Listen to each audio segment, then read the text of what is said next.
This is the kind of game that keeps me buying from indie studios. Created by an extremely small team, VI Gameforge, Svarog's Dream was developed over 4 years and released on December 4th, 2023. It's an action RPG playing a bit like a mashup of Titan Quest and World of Warcraft, and I genuinely don't think a game like this could ever come out of a major studio. You can feel the dedication and love poured into every moment. It often surprised me, sometimes through logical but unexpected mechanics, and other times through a certain boldness that the industry at large is lacking. Let's start with the setting. In the real world, Svarog is a forge deity who was revered in pre-Christian Eastern Europe. Worship of Svarog and his associated pantheon has seen a resurgence as part of the Slavic native faith movement in recent years. This game takes place in a fantasy vignette of Eastern Europe during their Christianization period.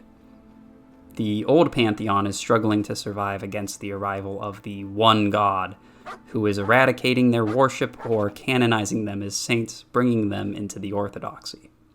I'm definitely not an expert in Slavic religious history. I remember reading Gogol's Ukrainian Tales and found it interesting how traditional folklore and Christianity were so interwoven within the society he described.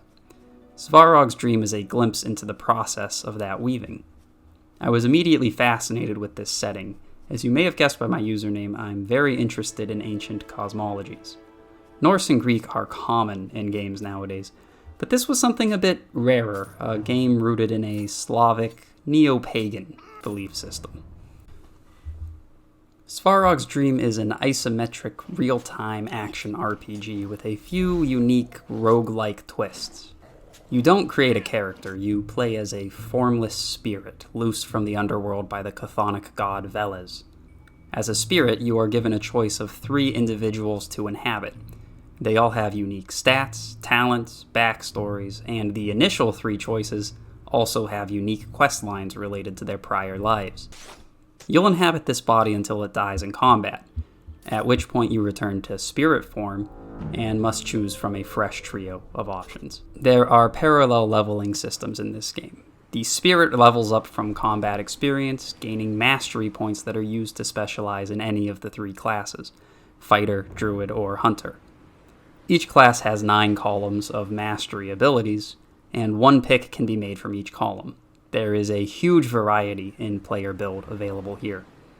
For example, the fighter can be made into a berserker archetype with abilities that drain their health and simultaneously do more damage as they're wounded, or made into something akin to the World of Warcraft paladin with an area of effect zone they create and tank enemies in. There is also a soul state system which tallies your light and dark actions, providing cooldown bonuses to skills sharing the same affinity. And eventually, the player can use mastery points to unlock passive bonuses as well. Mastery abilities carry on through player death, and each death allows for the next body to respec into a different class or just to juggle mastery points around. Then there are the body-specific stats. Stats affect everything from attack speed to mana regeneration, and can be improved in different ways. Strength is improved by using melee weapons, but can also be trained by loading up on heavy gear and walking the world. Bravery is a unique stat to this game. It controls mana regeneration and resistance to crowd control, and trains up only when fighting tougher enemies. Each body starts with an assortment of positive and negative talents. These could be simple upgrades to stat gain rate, or may completely change the way you play the game. Talents also develop spontaneously. If you fight a lot of archers, you may find yourself with an arrow permanently stuck in your head. And if you're constantly engaging in hard fights, you may find yourself becoming courageous or traumatized. Death is integrated really remarkably into this game. Unlike a traditional roguelike where the player reboots on death, Svarog's Dream incorporates the death into the narrative. The spirit returns to the underworld and is assigned a new body. The starting stats of these bodies is adjusted for character level, so you're never starting at square one, and you may even gain more beneficial talents than you previously had. Besides this, the corpses are kept in-world perpetually, so the new body can loot the old and almost be back where they started. No story progress is lost on death, and some bosses won't even recover fully from the first attempt by the time you're back on your feet. This system of reincarnating with new talents and abilities lends well to experimentation with different class types. In my first playthrough, I tried a hunter archetype with an emphasis on summons, a blaster druid, a necromancer-style druid, and ultimately settled on a defensive fighter. There are some new innovations on the ARPG formula here. We have a hunger bar, which controls HP regeneration and doubles as a limiter on fast travel. The player must constantly scrounge food or cook recipes in advance in order to avoid a sudden drop in combat effectiveness. There are also some very interesting loot options here. There are magic rings that can modify base mastery abilities to the degree that they drastically affect the way you play. The wide range of modifiers keeps the looting interesting throughout the runtime, and on a second playthrough I was still discovering new rings and artifact items that could support entirely different playstyles. There are also animal pendants that allow the player to transform into various animals, as well as monsters. There are a lot of neat synergies here. I think the moment I fell in love with this game was early on in my first run, where I slaughtered a giant rabbit and obtained a rabbit pendant. I was starving and discovered that in rabbit form I could nibble on alchemical plants to fill the hunger bar. And then I realized how much quicker I could cover ground in rabbit form. Then, as a faster enemy ran me down, I learned that taking the form of a rabbit gives you the health of a rabbit. And darkness took me, and I strayed out of thought and time. Also, I'm a complete sucker for any game where equipment affects the character model. I know, it's a basic thing, but I get such a kick from making my little armored up guy with a big, stupid, floppy hat. This world also changes based on player action. In the first town, you encounter a group of hunters after a bear. If you choose to help them kill the bear, well, later on a much tougher griffin claims the den. And if you ignore those hunters, that bear will go on to maul the town's main merchant. There are dozens of little consequences like this sprinkled throughout the game, and it makes the world highly immersive and alive. Svarog's Dream was made by a small team, and it shows most in the graphics. At times, it can be beautiful, but I would consider the visual presentation to be an uneven spot in the experience. The design of the world succeeds at conveying a more rustic setting than is typical for ARPGs, but animations often connect incorrectly between characters, and some scenes can be just plain jittery.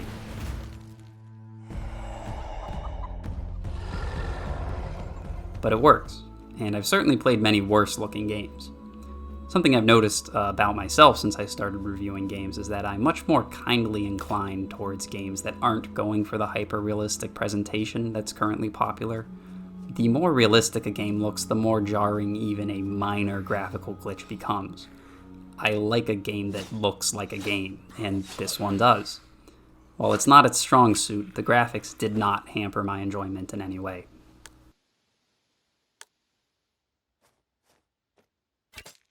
Sound design, however, is a strong point. The soundtrack includes a few classical standards,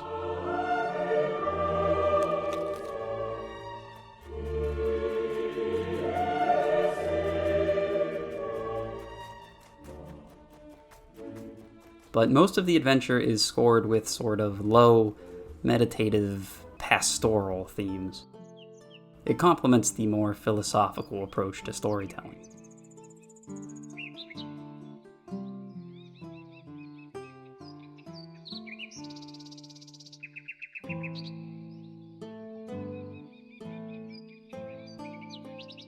This is a game for pondering. There's a lot of care in the sound design of the world. During nights, you will often hear what's around you long before you see anything.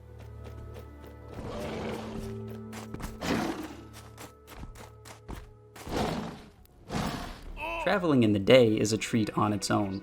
The forest in particular feels so alive because of the lovely soundscape.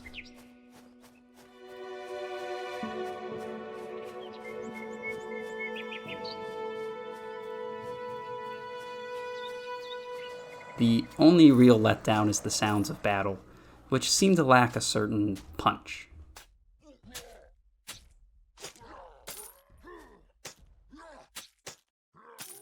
The actual sentence-to-sentence writing in this game is okay. VI Gameforge has already released several bug fixes and grammatical patches since launch, so I do expect the game to read a little clearer when played today. Side quests are generally interesting. Some are simply optional boss fights, but many involve more elaborate action. One of my favorites was stumbling across a small group of drunken soldiers who hijacked an entire supply caravan.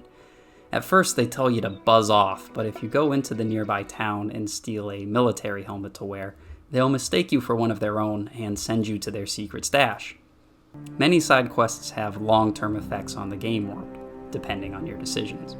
You may unlock a new place to spend the night, or a secret vendor, or even a field of precious alchemical ingredients. The world is buzzing with activity and change.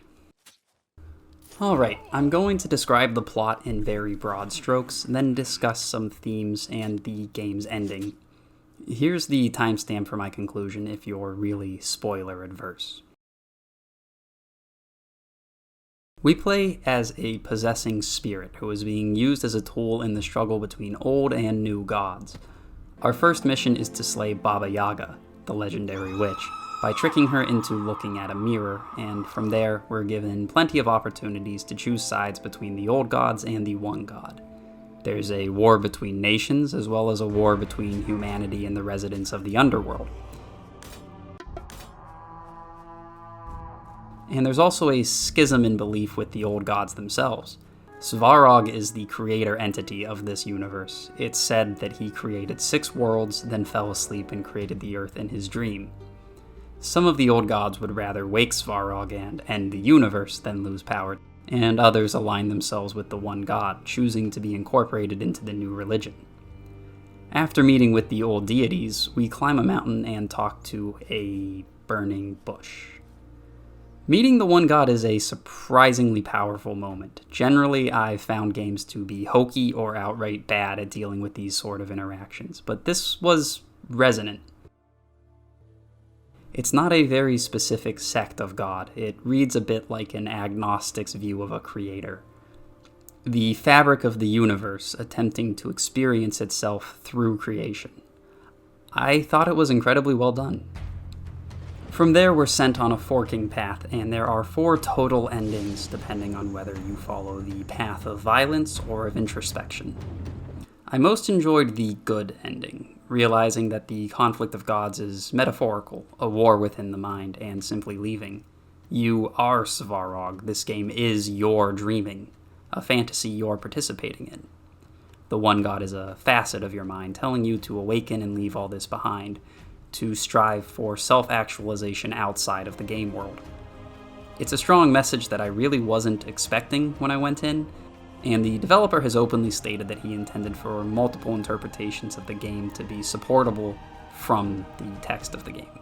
Svarog's Dream overall has an unusually philosophical bent compared to other games. There are philosopher scrolls, small text collectibles throughout the world with little snippets of quotes from famous philosophers, and there's even a plot-centric version of Diogenes who appears, at first to challenge the player to find an honest man, and later as one of the 3 moral challenges the player faces on their way to the good ending. And it's actually a fascinating challenge. Diogenes demands the player give all possessions, money, gear, everything, to a soup kitchen in exchange for a single loaf of bread. Fairly true to the real Diogenes, who famously broke his only possession, a bowl, after feeling he had grown too reliant on it. The first time I came across this challenge, I went for it. I gave everything away. It felt pretty bad. Why? It's at the very end of the game, and you can completely finish from this point without any more combat if you choose. I looked through the Steam discussion threads on it, and a bunch of other players had found workarounds to avoid giving fully. Hiding gear in boxes before taking the quest, that sort of thing. It's kind of bizarre to think about, to consider how avoidant I and others are of over-charity, even in a completely virtual setting where it doesn't matter. So that's why I love this game. It actually does lead you on interesting trains of thought. I know it's not what everyone's looking for in a game, but for me it really landed. I really enjoyed my time in this game. I ran through it 4 times to see all the endings, and in retrospect that may have been a bit much. The achievement for grabbing every achievement is literally called missing the point of the game. The story, setting, and sound are all very strong, while the graphics are probably the only weak point. Considering this was made by a very small team, apparently just the lead developer, his wife, and a few contractors they were able to hire on a budget, it's really quite an accomplishment. On the pain scale, I'd give this one a painless. It surprised me constantly. The roguelite elements were very innovative, and the combat allowed for constant experimentation and honing. It's on Steam for around $20, and it is an incredible value for the price. I'd recommend this game to anyone interested in mythology, anyone who likes action RPGs, and, well, I'd just recommend it in general. So that's all for my 8th review. It was really nice to play a game I actively enjoyed all the way through. Thanks for watching. I hope you liked it. See you!